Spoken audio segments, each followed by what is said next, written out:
Okay, अस्सलाम वालेकुम। मैं बायो की टीचर हूँ। आप देख रहे हैं यूनिवर्सल एकेडमी। आज 9th क्लास में चैप्टर 6 बायोमोलिक्यूल का टॉपिक है न्यूक्लिक एसिड। इससे पहले हमने लिपिड, कार्बोहाइड्रेट, प्रोटीन इन सबको डिटेल से डिस्कस किया है। उसकी भी वीडियो अवेलेबल है, अगर आप चाहें तो वो जाके देख सकते हैं। आज का हमारा टॉपिक है न्यूक्लिक एसिड। न्यूक्लिक एसिड में सबसे पहले हम बात करते हैं न्यूक्लिक एसिड क्या है। ये बायोमोलिक्यूल है। किससे बना है? Compost of unit. ये न्यूक्लियोटाइड जो है बहुत सारे, जब न्यूक्लिक एसिड आपस में कंपोज होते हैं तो ये न्यूक्लियोटाइड्स बना देते हैं। अगर हम न्यूक्लियोटाइड की बात करें तो ये तीन कंपोनेंट से बने हैं: pentose sugar, nitrogenous base and phosphate group. Pentose sugar, pentose mean 5, जिसमें 5 शुगर हो, नाइट्रोजनस बेस जिसकी बेस जो है नाइट्रोजन से बनी हो, और फॉस्फेट ग्रुप। ये इसका स्ट्रक्चर ड्रा किया गया है। इसमें 5 देखिए, आप देख सकते हैं पेंटोज 1 2 3 4 5। ये पेंटोज है। पेंटोज के बिल्कुल साथ में हमने फॉस्फेट ग्रुप का स्ट्रक्चर ड्रा किया है, और यहाँ पे ये नाइट्रोजनस बेस, इसमें डबल बॉन्ड है, नाइट्रोजन के हैं। ये पूरे तीनों कंपोनेंट जब आपस में कंबाइन होते हैं तो ये क्या बना देते हैं? न्यूक्लियोटाइड्स।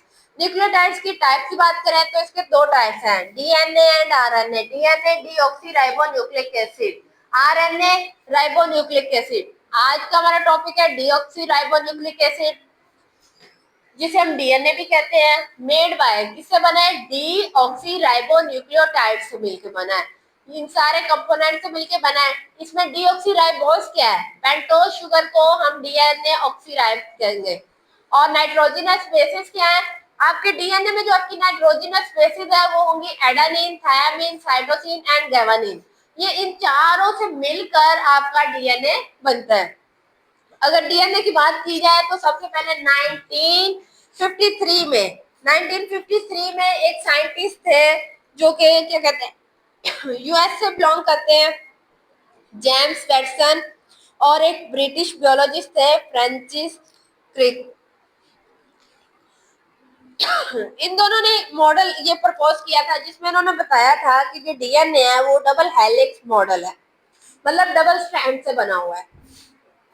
उस मॉडल के अकॉर्डिंग ये आगे कुछ कैरेक्टरिस्टिक है, उसकी बात करते हैं। DNA double helix molecule, double strand है, मतलब इसमें एक स्ट्रेयर लाइक ये स्ट्रक्चर होता है। इसके स्ट्रक्चर की बात कर रहे हैं। Made by 2 strands.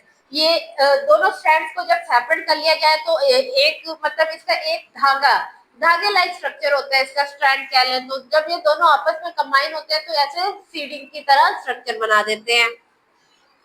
Both strand coated with cold around each other, एक दूसरे के गिर्द ऐसे लिपटे हुए हैं। जो नाइट्रोजनस बेस है एक स्ट्रैंड पे, उन्होंने कहा वो क्या बना रही है? हाइड्रोजन बॉन्ड बना रही है। किसके साथ मिलके? नाइट्रोजनस बेस के साथ।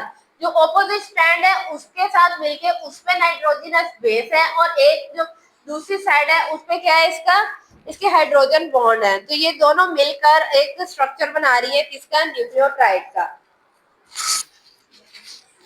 अगर पेयरिंग की बात की जाए तो नाइट्रोजनस बेस में हाइड्रोजन बॉन्डिंग होती है, और इसकी जो पेयरिंग है, पेयरिंग जैसे मैंने आपको पहले बताई है, एडानिन। अगर एक साइड पे एडानिन है तो उसके ऑपोजिट स्ट्रैंड पे क्या होगा? थायामाइन। और ऐसे ही अगर एक साइड पे साइटोसिन है तो उसके ऑपोजिट साइड पे क्या होगा? ग्वानिन। तो ये दोनों स्ट्रैंड हैं इनके क्या कहते हैं, एडानिन के ऑपोजिट हमेशा थायमिन आएगा, और साइटोसिन के ऑपोजिट हमेशा ग्वानिन आएगा। ये दोनों आ जाएंगे। इसके बाद 2 टाइप के हाइड्रोजन बॉन्ड होते हैं, किसमें?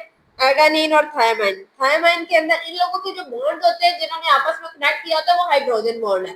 और अगर एडानिन और थायमाइन की बात कर ले तो इसमें 2 हाइड्रोजन के बॉन्ड होते हैं। यही अगर हम साइटोसिन और ग्वानिन की बात करें तो इसमें 3 हाइड्रोजन के बॉन्ड होते हैं। आज का हमारा टॉपिक यही है। कल हम इसके फंक्शंस को डिस्कस करेंगे। Thank you so much.